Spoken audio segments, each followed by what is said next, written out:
कृष्ण जन्म की लीला देख गदगद हुए दर्शक, भक्तों ने लगाई राधे राधे की जयकारी।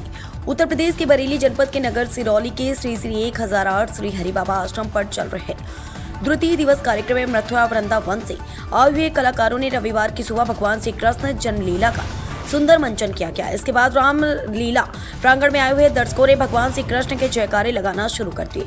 रविवार की सुबह भगवान श्री कृष्ण की जन्म लीला का सुंदर मंचन किया गया। रासलीला में दिखाया गया कि द्वापर युग में भोजवंशी राजा उग्रसेन मथुरा में राज्य करता था। उसके पुत्र कंस ने उससे गाड़ी से उतार दिया और स्वयं मथुरा का राजा बन बैठा। कंस की एक बहन थी देवकी, जिसका विवाह वासुदेव नामक यदुवंशी सरदार से हुआ था। एक समय कंस अपनी बहन देवकी को उसकी ससुराल पहुंचाने जा रहा था। तभी रास्ते में आकाशवाणी हुई कि हे कंस जी, देवकी को तू बड़े प्रेम से ले जा रहा है, उसी में तेरा काल बसता है।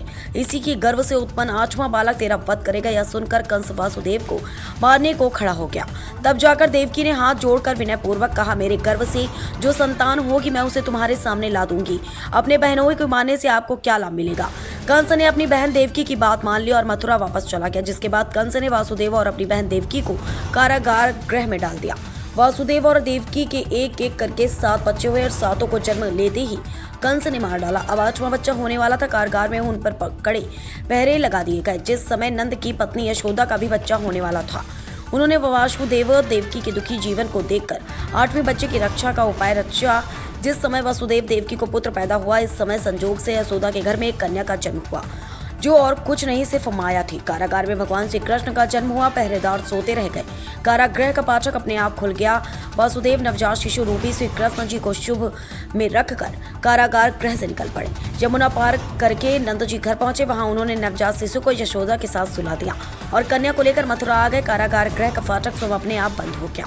जब कंस को सूचना मिली तो वासुदेव देवकी को बच्चा पैदा हुआ है, उसने बंदी गृह में जाकर देवकी के हाथ से नवजात कन्या को छीन कर पृथ्वी पर पटक देना, जहां परंतु कन्या आकाश में उड़ गई। रासलीला में आए हुए दर्शकों ने भगवान श्री कृष्ण के जयकारे लगाना शुरू कर दिए। मथुरा वृंदावन से आए हुए कलाकारों ने बहुत ही सुंदर रासलीला का मंचन किया।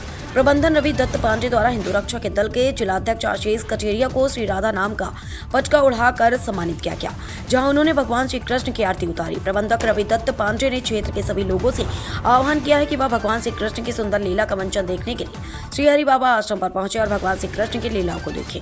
TV1 न्यूज नेटवर्क के लिए सिरौली से संवाददाता रामू कचेरिया की रिपोर्ट।